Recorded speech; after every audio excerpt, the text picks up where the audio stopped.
Hello and welcome everyone, my name is Nicholas and this is Literally Graphic, and today I'm reviewing a nonfiction comic entitled Eugene V. Debs, a graphic biography.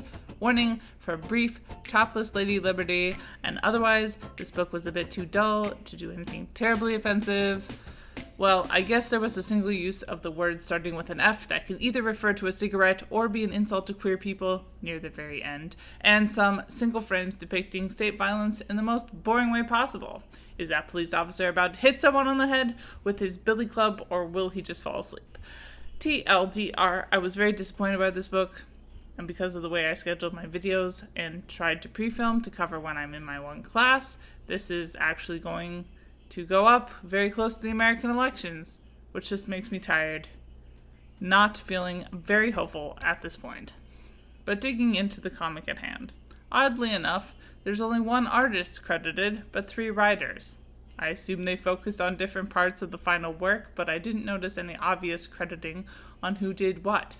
This book was published in 2019 by Verso.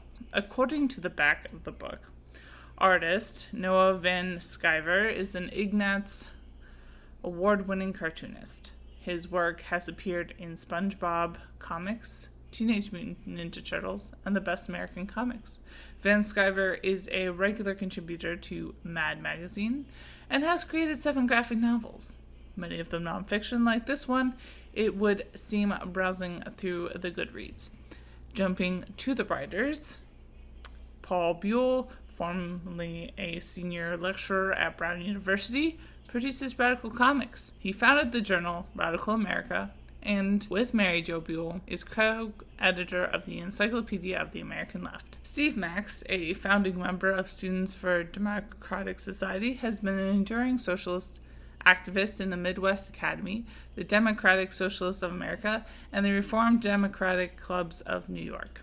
Dave Nance is a retired public interest lawyer, a musician, and a scriptwriter for nonfiction graphic novels.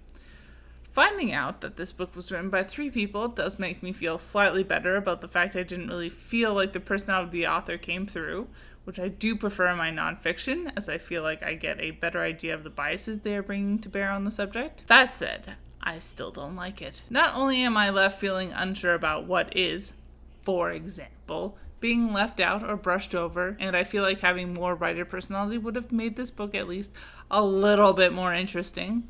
Very Democratic Socialists of America centric. I do wonder what an IWW perspective on one of its founding members would be. The Goodreads description of the book is graphic biography of socialist labor legend Eugene V. Debs. Eugene V. Debs led the Socialist Party in the early 20th century to federal and state office across the country, helped to pioneer a fighting union politics that organized all workers and became the beloved figurehead of American radicalism. Imprisoned for speaking out against World War I, Debs ran for president from prison, receiving over 1 million votes. Debs' story is the story of labor battles in industrializing America, of a socialist politics grown directly out of the American Midwest heartland, and of a distinctly American vision of socialism. With the campaign of Bernie Sanders, the rise of mass movements like Occupy and Black Lives Matter, and the Wall Street crash of 2008, socialism has once again made itself felt in American politics. This graphic biography, published in collaboration with the Democratic Socialists of America, whose growing membership, spurred by Trump's election and Bernie Sanders' campaign, has reached heights not seen among socialist parties since the 1920s, is geared towards a new generation exploring socialist and working-class radicalism in the past and the present. Noah Van Sciver's dynamic illustrations are paired with short, accessible framing essays by Paul Buell, noted historian of the U.S. left, with Dave Nance and Steve Max. Okay, well, there's some credit as to who wrote the essays. Apparently I've read a couple things Buell has edited, none of them terribly exciting either. I'm certainly not going to rush out to pick up anymore. As far as the more technical side of things, I have to admit that this volume does a lot of things right, where previous leftist nonfiction books have tripped up. The essays were done in a book font, not a comic font, and the lines are broken into 2 columns. maybe a bit extreme, but better than another book that I don't remember the title of right now that had super long lines that were hard to read in the proper order.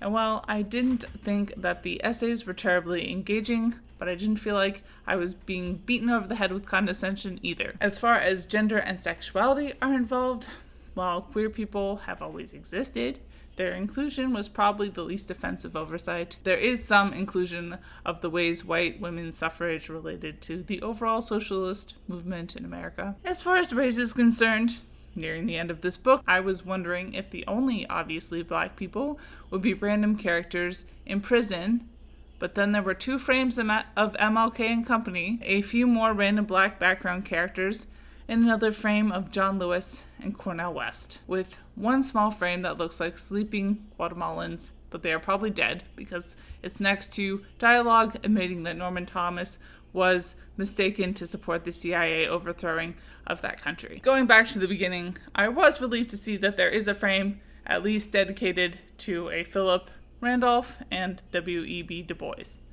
That said, this is not enough. Well, I feel like women's suffrage probably didn't get that much more room, if any. Having it concentrated into one part with clear connections between movements outlined left me feeling like white women were prioritized over black men, let alone the complete lack of black women. The representation is so scattered and highlighted such obvious choices. This total oversight certainly played a big role in my final rating for this book. Flipping through all the other reviews on Goodreads, I was not surprised that many people did enjoy this, but I was reassured by a couple of other people thinking it's too scattered. I don't have top-notch reading comprehension, so I was thinking maybe it was just a me thing. Definitely more of an overview of the strictly Socialist Party history in America. There's too much great men of history going on in this book for me to be very comfortable at all. Writing up this review, I am constantly being reminded of how much better Ginger Goodwin, A Worker's Friend by Laura Ellen is, which felt like it was more about, quote, common people. Link in the cards, if I remember. Moving on to how class was treated in the book, while Eugene certainly came from more humble means and gave away much of what he had, I still felt like this book lost its way. Circling back to the great men of history way things are presented, the way this creates hierarchy distracts from any working class representation. Kind of like the, quote, I'm not like other girls trope. Kind of like the I'm not like other girls trope, if that makes sense. Ability versus disability wasn't very represented. I guess it did hit the very low bar of showing people age and getting sick at different points in their life.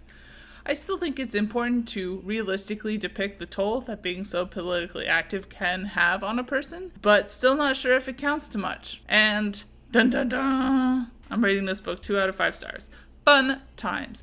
Hopefully the other leftist history books I'm looking to tackle soon will be more exciting. Bye y'all, keep reading and resist white supremacy. And as always, Literally Graphic is recorded on the traditional territory of the Mississaugas of the Credit First Nation and Anishinaabe people, the Haudenosaunee Confederacy, and the Huron-Wendat Nation. I live here because of British colonization, indigenous genocide, and more geographically specific, Treaty 13, also known as the Toronto Purchase, which was finalized in 1805 between representatives of the Crown and certain Mississauga peoples. This treaty was a lie and has since been broken many times over. Saying so reflects only my own small steps towards knowing the truth and does nothing for reconciliation.